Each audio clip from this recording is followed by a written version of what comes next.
اعوذ باللہ من الشیطان الرجیم بسم اللہ الرحمن الرحیم۔ سورۃ الحدید مدنیۃ، سورہ حدید مدنی ہے۔ اس میں 29 آیات اور 4 رکوع ہیں۔ سبح للہ ما فی السماوات والارض، آسمان اور زمین میں جو چیز بھی ہے وہ اللہ کی تسبیح کرتی ہے، اللہ کی تسبیح کرتی ہے۔ اور دوسری جگہ پر اللہ تعالیٰ کا ارشاد ہے وَإِن مِّن شَيْءٍ إِلَّا يُسَبِّحُ بِحَمْدِهِ وَلَٰكِن لَّا تَفْقَهُونَ تَسْبِيحَهُمْ، لیکن آپ ان کی تسبیح کو سمجھتے نہیں ہو، یعنی ہر مخلوق اللہ تعالیٰ کی عبادت کرتی ہے۔ وَهُوَ الْعَزِيزُ الْحَكِيمُ، اور وہ اقتدار کا بھی مالک ہے، حکمت کا بھی مالک ہے۔ لَهُ مُلْكُ السَّمَاوَاتِ وَالْأَرْضِ، آسمان اور زمین کی بادشاہت اسی کی ہے۔ یحیی و یمیت، تو وہی زندہ کرتا ہے اور وہی موت دیتا ہے۔ وہو علی کل شیء قدیر، اور وہ ہر چیز پر قدرت رکھنے والا ہے۔ هو الاول والآخر، وہی اول بھی ہے آخر بھی ہے، والظاہر والباطن، اور ظاہر بھی ہے اور چھپا ہوا بھی ہے۔ وَهُوَ بِكُلِّ شَيْءٍ عَلِيمٌ، اور وہ ہر چیز کو پوری طرح جاننے والا ہے۔ سورہ حدید، اس کی خصوصیت میں حضرت ارباز بن ساریہ رضی اللہ تعالیٰ عنہ سے روایت ہے، فرماتے ہیں کہ رسول اللہ صلی اللہ علیہ وسلم رات کو سونے سے پہلے یہ مسبحات پڑھا کرتے تھے، اور آپ صلی اللہ علیہ وسلم نے ارشاد فرمایا کہ ان میں ایک ایسی صورت ہے، ایسی آیت ہے جو 1000 آیتوں سے افضل ہے۔ تو ابن کثیر نے یہ روایت نقل کرنے کے بعد فرمایا کہ وہ افضل آیت سورہ حدید کی یہ آیت ہے وَهُوَ الْأَوَّلُ وَالْآخِرُ وَالظَّاهِرُ وَالْبَاطِنُ وَهُوَ بِكُلِّ شَيْءٍ عَلِيمٌ۔ 5 صورتیں ہیں، 3 یعنی حدید، حشر اور صف میں تو لفظ سبح بصیغہ ماضی آیا ہے، اور آخری 2 صورتیں سورہ جمعہ اور تغابن میں یسبح کے لفظ سے اللہ تعالیٰ نے ارشاد فرمایا ہے۔ اللہ تعالیٰ کی تسبیح اور ذکر زمانے ہر وقت، ماضی اور مستقبل اور ہر حال میں جاری رہنی چاہیے۔ تو ان 5 صورتوں کو مسبحات کہا جاتا ہے۔ هو الاول والآخر والظاہر والباطن، حضرات مفسرین کے اقوال 10 سے زیادہ ہیں کہ اول اور آخر سے کیا مراد ہے۔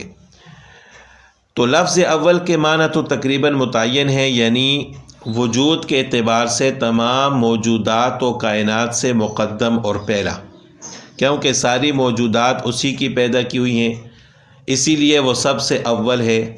اور آخر کے معنی میں بعض حضرات نے یہ کیے ہیں کہ تمام موجودات کے فنا ہونے کے بعد بھی وہ باقی رہے گا، جیسے کہ اللہ تعالیٰ کا ارشاد ہے کل شیء ہالک الا وجہہ، کہ ہر چیز ہلاک ہونے والی ہے سوائے اللہ تعالیٰ کی ذات کے۔ تو یہ مطلب ہے اول اور آخر کے۔ هو الذی خلق السماوات والارض، اللہ تعالیٰ وہ ذات ہے جس نے آسمانوں اور زمین کو پیدا کیا فی 6 ایام، 6 دنوں میں، ثم استوى علی العرش، پھر عرش پر استوا فرمایا۔ اب اللہ تعالیٰ نے زمین و آسمان کو 6 دنوں میں پیدا کرنے کا مطلب یہ ہے کہ یعنی اتنے دنوں کی مقدار میں، کیونکہ اس وقت سورج اور چاند تو نہیں تھے کہ دنوں کا حساب لگایا جائے، یعنی اتنے وقت میں کہ جتنے وقت میں 6 دن گزر سکتے ہیں۔ اور یہ بھی اللہ تعالیٰ کی ایک حکمت ہے، اللہ تعالیٰ چاہتے تو ایک لمحے میں بھی زمین و آسمان کو پیدا فرما سکتے تھے، لیکن اللہ تعالیٰ نے اپنی مخلوق کو ترغیب دی ہے کہ ہر کام کو اطمینان کے ساتھ کرنا چاہیے، کہ دیکھو میں خالق ہوں، قدرت والا ہوں، ایک لمحے کے اندر بھی کام کر سکتا ہوں، لیکن اس کے باوجود میں نے زمین و آسمان کو 6 دنوں میں پیدا فرمایا ہے۔ یعلم ما یلج فی الارض، وہ جانتا ہے جو زمین میں داخل ہوتی ہے، وما یخرج منہا، اور جو اس سے نکلتی ہے، وما ینزل من السماء، اور ہر اس چیز کو جو آسمان سے اترتی ہے، وما یعرج فیہا، اور جو اس میں چڑھتی ہے، وہو معکم اینما کنتم، اور تم جہاں کہیں بھی ہو وہ تمہارے ساتھ ہے، واللہ بما تعملون بصیر، اور جو تم عمل کرتے ہو اللہ تعالیٰ اس کو جاننے والے ہیں۔ وَهُوَ مَعَكُمْ أَيْنَمَا كُنْتُمْ، یعنی اللہ تعالیٰ تمہارے ساتھ ہے جہاں کہیں بھی تم ہو۔ اس معیت کی حقیقت اور کیفیت کسی مخلوق کے احاطہ علم میں نہیں آ سکتی، یعنی ہم اس کو سمجھ نہیں سکتے کہ اللہ تعالیٰ ہمارے ساتھ کس طرح ہے، مگر اس بات پر یقین رکھنا، ایمان رکھنا ضروری ہے کہ اللہ تعالیٰ ہر بندے کے ساتھ ہیں، اور انسان جو کچھ بھی کرتا ہے وہ اللہ تعالیٰ اس کو جاننے والے ہیں۔ لَهُ مُلْكُ السَّمَاوَاتِ وَالْأَرْضِ، اسی کے لیے ہے زمین اور آسمانوں کی بادشاہت۔ وَإِلَى اللَّهِ تُرْجَعُ الْأُمُورُ، اور تمام معاملات اللہ کی طرف لوٹائے جاتے ہیں۔ یولج اللیل فی النہار، وہ رات کو دن میں داخل کرتا ہے۔ ویولج النہار فی اللیل، اور دن کو رات میں داخل کرتا ہے، یعنی دن اور رات جب گھٹتے اور بڑھتے ہیں، تو جب دن چھوٹا ہوتا ہے رات بڑی ہوتی ہے، تو آہستہ آہستہ دن بڑھتا جاتا ہے، رات کم ہوتی جاتی ہے، تو مطلب یہ ہے کہ دن رات میں داخل ہو گیا۔ پھر جب رات بڑھتی ہے دن کم ہوتا ہے، تو مطلب یہ ہے کہ رات دن میں داخل ہوگی۔ وَهُوَ عَلِيمٌ بِذَاتِ الصُّدُورِ، اور وہ سینوں کی چھپی ہوئی باتوں کو خوب جانتا ہے۔ آمنوا باللہ ورسولہ، ایمان لاؤ اللہ پر اور اس کے رسول پر۔ وَأَنفِقُوا مِمَّا جَعَلَكُمْ مُسْتَخْلَفِينَ فِيهِ، اور جس مال میں اللہ نے تمہیں قائم مقام بنایا ہے اس کو خرچ کرو، اس میں سے اللہ کے راستے میں خرچ کرو۔ مال و دولت میں انسان کو قائم بنانے سے دو عظیم حقیقتوں کی طرف اشارہ ہے۔ یہ کہ مال و دولت خواہ کسی قسم کا ہو، اصل میں وہ اللہ تعالیٰ کی ملکیت ہے، اللہ تعالیٰ نے تمہیں عارضی طور پر دیا ہے، البتہ اس نے انسان کو ضروریات پورا کرنے کے لیے دی ہیں۔ اور دوسرا یہ کہ یہ مال و دولت پہلے تمہارے آباء و اجداد کے پاس تھا، پھر تمہارے پاس آیا، اور ایک نہ ایک دن تم بھی چھوڑ جاؤ گے اور تمہاری اولاد کے پاس چلا جائے گا۔ فَالَّذِينَ آمَنُوا مِنْكُمْ، چنانچہ جو تم میں سے لوگ ایمان لائے ہیں، وَأَنفَقُوا، اور انہوں نے خرچ کیا ہے، لَهُمْ أَجْرٌ كَبِيرٌ، ان کے لیے بڑا اجر ہے۔ وَمَا لَكُمْ لَا تُؤْمِنُونَ بِاللَّهِ، اور تمہیں کیا ہوا کہ تم اللہ پر ایمان نہیں لاتے۔ وَالرَّسُولُ، حالانکہ رسول صلی اللہ علیہ وسلم یدعوکم، تمہیں دعوت دے رہے ہیں، لِتُؤْمِنُوا بِرَبِّکُم، کہ تم اپنے پروردگار پر ایمان لاؤ۔ وَقَدْ أَخَذَ مِيثَاقَکُم، اور وہ تم سے عہد لے چکے ہیں، إِن كُنتُم مُؤْمِنِین، اگر تم واقعی ایمان والے ہو۔ یہ میثاق اور عہد کون سا ہے؟ اس سے میثاق ازل بھی مراد ہو سکتا ہے۔ میثاق ازل سے مراد یہ ہے کہ اللہ تعالیٰ نے حضرت آدم علیہ السلام کی پشت سے قیامت تک آنے والے جتنے لوگ ہیں ان کو حضرت آدم علیہ السلام کی پشت سے نکال کر چونٹیوں کی صورت میں ایک میدان میں جمع کیا، حالانکہ وہ عالم ارواح میں تھے۔ تو اللہ تعالیٰ نے سب کو حاضر کر کے ان سے پوچھا کہ الست بربکم، کیا میں تمہارا رب نہیں ہوں؟ تو سب نے کہا کہ بلا، کیوں نہیں۔ تو اس وقت سب نے ایمان لایا تھا اور عہد کیا تھا کہ ہمارے رب اللہ تعالیٰ ہیں۔ تو اسی عہد کے بارے میں اللہ تعالیٰ نے فرمایا کہ یہ تم نے عہد کیا ہوا ہے آپ سے کہ آپ لوگ اللہ پر ایمان لاؤ گے، پھر تم ایمان کیوں نہیں لاتے؟ هو الذی ينزل علی عبدہ آیات بینات، اللہ وہی ہے جو اپنے بندے پر کھلی کھلی آیتیں نازل فرماتا ہے، لیخرجکم من الظلمات الی النور، تاکہ تمہیں اندھیروں سے نکال کر روشنی میں لائے، وان اللہ بکم لرؤوف الرحیم، اور یقین جانو اللہ تم پر بہت شفیق بہت مہربان ہے۔ اندھیروں سے نکال کر روشنی سے مراد یہ ہے کہ کفر سے، اندھیروں سے مراد کفر ہے اور نور سے مراد ایمان ہے۔ وَمَا لَكُمْ أَلَّا تُنْفِقُوا فِي سَبِيلِ اللَّهِ، اور تمہارے لیے کون سی وجہ ہے کہ تم اللہ کے راستے میں خرچ نہیں کرتے۔ وَلِلَّهِ مِيرَاثُ السَّمَاوَاتِ وَالْأَرْضِ، حالانکہ آسمان اور زمین کی ساری میراث اللہ ہی کے لیے ہے۔ میراث اصل میں اس ملکیت کو کہا جاتا ہے جو پچھلے مالک کے انتقال کے بعد اس کے بعد زندہ رہنے والے وارثوں کو ملتی ہے، اس کو میراث کہا جاتا ہے۔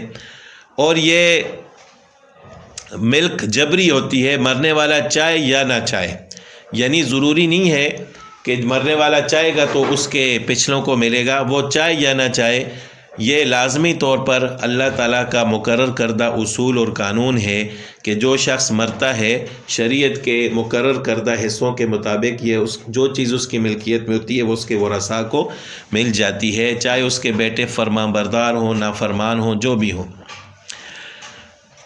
تو یہاں پر میراث کے لفظ سے تعبیر کرنے میں حکمت یہ ہے کہ تم چاہو یا نہ چاہو، جس جس چیز کے مالک آج تم سمجھے جاتے ہو وہ سب بالآخر حق تعالیٰ کی ملکیت خاصہ میں منتقل ہو جائے گی۔ لا یستوی منکم من انفق من قبل الفتح وقاتل، تم میں سے جنہوں نے مکہ کی فتح سے پہلے خرچ کیا، وقاتل اور لڑائی لڑی، اور بعد والوں کے برابر نہیں ہیں۔ اولئک اعظم درجۃ من الذین، وہ درجے میں ان لوگوں سے بڑے ہوئے ہیں، انفقوا من بعد وقاتلوا، جنہوں نے فتح مکہ کے بعد خرچ کیا اور لڑائی لڑی۔ یعنی جو لوگ پہلے فتح مکہ سے پہلے ایمان لائے تھے ان کے پاس وسائل کم تھے، دشمنیاں زیادہ تھیں، اس لیے اس زمانے میں جن حضرات نے جہاد کیا، اپنا مال اللہ کے راستے میں خرچ کیا، ان کی قربانیاں زیادہ تھیں، اس لیے اللہ تعالیٰ نے ثواب بھی ان کے لیے بڑا رکھا، ان کے لیے درجہ بھی زیادہ ہے۔ اور فتح مکہ کے بعد مسلمانوں کی تعداد وسائل زیادہ ہو گئے تھے، دشمنیاں کم ہو گئی تھیں، اس لیے جن حضرات نے فتح مکہ کے بعد جہاد اور صدقات اور خیرات میں حصہ لیا ان کو قربانیاں کم دینی پڑیں تو ان کے لیے درجہ بھی کم ہے۔ تو جو شخص جتنی زیادہ قربانی دیتا ہے اللہ کے ہاں اس کے لیے اتنا ہی بڑا درجہ ہوتا ہے۔ وَكُلًّا وَعَدَ اللَّهُ الْحُسْنَى، یوں اللہ نے بلائی کا وعدہ ان سب سے کر رکھا ہے۔ وَاللَّهُ بِمَا تَعْمَلُونَ خبیر، اور جو تم کرتے ہو اللہ تعالیٰ اس سے باخبر ہے۔ وَكُلًّا وَعَدَ اللَّهُ الْحُسْنَى، یعنی اگرچہ درجات میں کمی زیادتی ہے، فتح مکہ سے پہلے والوں کے درجے زیادہ ہیں، بعد والوں کے کم ہیں، لیکن ہر ایک کے ساتھ اللہ تعالیٰ نے بلائی کا وعدہ کیا ہے۔ اور یہاں پر حسنہ کا وعدہ وہ یہ ہے کہ ان کے لیے جہنم کی آگ سے دوری کا اعلان ہے۔ یعنی جو لوگ فتح مکہ کے بعد بھی ایمان لائے ہیں، اب بعض لوگ جو صحابہ کا بغض رکھتے ہیں وہ کہتے ہیں جی فتح مکہ پر تو وہ لوگ ایمان لائے تھے زبردستی، ان کا ایمان قابل قبول نہیں ہے، نعوذ باللہ، جبکہ یہاں پر اللہ تعالیٰ نے وعدہ فرمایا ہے وَكُلًّا وَعَدَ اللَّهُ الْحُسْنَى، کہ چاہے فتح مکہ سے پہلے ایمان لائے ہیں یا بعد میں، اللہ تعالیٰ ان کو جہنم سے دور رکھیں گے۔ اس کا حاصل یہ کہ قرآن کریم نے ان کی ضمانت دے دی کہ چاہے وہ حضرات صحابہ سابقین ہیں یا آخرین ہیں، کسی بھی عمر میں کوئی گناہ اگر ان سے سرزد ہو گیا ہے اور اس پر وہ قائم رہنے والا نہیں ہے، توبہ کر لیا انہوں نے، پھر نبی کریم صلی اللہ علیہ وسلم کی صحبت اور نصرت اور دین کی خدمات عظیمہ انہوں نے کی ہیں، تو اللہ تعالیٰ ان کو جنت ضرور عطا فرمائیں گے اور جہنم سے ان کو بچائیں گے۔ من ذا الذی یقرض اللہ قرضا حسنا، کون ہے جو اللہ کو قرض دے اچھا قرض؟ قرض حسنہ اللہ کو دینے کا مطلب یہ ہے کہ کون ہے جو اللہ کے راستے میں خرچ کرے، حالانکہ اللہ کو قرض کی ضرورت نہیں ہے، قرض کا مطلب یہ اللہ کے بندوں پر خرچ کرنا۔ فَيُضَاعِفَ لَهُ وَلَهُ أَجْرٌ كَرِيمٌ، تو جس کے نتیجے میں اللہ اسے دینے والے کے لیے کئی گنا بڑھا دے، یعنی جو بھی اللہ کے راستے میں خرچ کرے گا اللہ تعالیٰ اس کے بدلے اس کو بڑھا کر عطا فرمائیں گے۔ وَلَهُ أَجْرٌ كَرِيمٌ، اور ایسے شخص کا بڑا باعزت اجر ملے گا۔ یوم تری المؤمنین والمؤمنات، اس دن جب تم مومن مرد اور مومن عورتوں کو دیکھو گے، یسعی نورہم بین ایدیہم، کہ ان کا نور ان کے سامنے، ایدیہم و بایمانہم، اور ان کے دائیں جانب دوڑ رہا ہوگا، بشراکم الیوم، اور ان سے کہا جائے گا کہ آج تمہیں خوشخبری ملی ہے، جنات تجری من تحتہا الانہار، ان باغات کی جن کے نیچے نہریں بہتی ہیں، خالدین فیہا، جن میں تم ہمیشہ ہمیشہ رہو گے، ذالک هو الفوز العظیم، یہی ہے جو بڑی زبردست کامیابی ہے۔ اس دن سے مراد قیامت کا دن ہے، اور یہ نور عطا ہونے کا معاملہ پل صراط پر چلنے سے کچھ پہلے کا ہوگا۔ اس کی حدیث میں تفصیل یہ ہے کہ حضرت ابو امامہ باہلی رضی اللہ تعالیٰ سے مروی ہے کہ ابو امامہ رضی اللہ تعالیٰ عنہ کا دمشق میں ایک جنازے میں وہ شریک ہوئے اور فارغ ہونے کے بعد لوگوں کو موت اور آخرت کی یاد دلانے کے لیے موت اور قبر پھر حشر کے کچھ معاملات کے بارے میں بیان فرمایا، اور فرمایا کہ تم قبروں سے میدان حشر کی طرف منتقل کیے جاؤ گے، جس میں مختلف مراحل ہوں گے۔ ایک مرحلہ ایسا آئے گا کہ بحکم خداوندی کچھ چہرے سفید اور روشن کر دیے جائیں گے اور کچھ چہرے کالے اور سیاہ ہوں گے۔ پھر ایک ایسا مرحلہ آئے گا کہ میدان حشر میں جمع ہونے والے سب لوگوں پر، جن میں مومن اور کافر سب ہوں گے، ایک شدید ظلمت اور اندھیری طاری ہو جائے گی، کسی کو کچھ نظر نہیں آئے گا۔ اس کے بعد نور تقسیم کیا جائے گا، ہر مومن کو نور عطا کیا جائے گا۔ تو اس نور سے مراد یہی نور ہے کہ نور ان کے سامنے اور ان کے دائیں جانب ہوگا۔ یوم یقول المنافقون والمنافقات، اس دن جب منافق مرد اور منافق عورتیں کہیں گے للذین آمنوا، ایمان والوں سے، انظرونا نقتبس من نورکم، ذرا ہمارا انتظار کر لو، تمہارے نور سے ہم بھی کچھ روشنی حاصل کر لیں، نقتبس، ہم بھی حاصل کر لیں، من نورکم، تمہارے نور سے۔ یعنی منافق لوگ دنیا میں اپنے آپ کو مسلمان ظاہر کرتے تھے، تو شروع میں وہ بھی مسلمانوں کے ساتھ ہو جائیں گے، لیکن بعد میں اللہ تعالیٰ ان کو الگ فرمائیں گے۔ جب حقیقی مسلمان تیزی سے آگے نکل جائیں گے تو ان کے ساتھ وہ نور بھی آگے بڑھ جائے گا، تو منافق لوگ اندھیرے میں پیچھے رہ جائیں گے۔ اس وقت وہ اپنی ظاہری طور پر مسلمان ہونے کا حوالہ دے کر آگے جانے والے مسلمانوں کو آواز دے کر کہیں گے کہ ہمارا بھی انتظار کرو، ہم بھی تمہارے نور سے کوئی فائدہ حاصل کر لیں۔ قیل ارجعوا، لیکن ان سے کہا جائے گا کہ تم اپنے پیچھے لوٹ جاؤ، ارجعوا وراءکم، اپنے پیچھے لوٹ جاؤ، فالتمسوا نورا، پھر نور تلاش کرو۔ یعنی یہ فیصلہ پیچھے ہو رہا ہے کہ کس کو نور ملے گا اور کس کو نہیں ملے گا، اس لیے پیچھے جا کر نور حاصل کرنے کی درخواست کرو۔ فَضُرِبَ بَيْنَهُمْ بِسُورٍ لَهُ بَابٌ، پھر ان کے درمیان ایک دیوار حائل کر دی جائے گی۔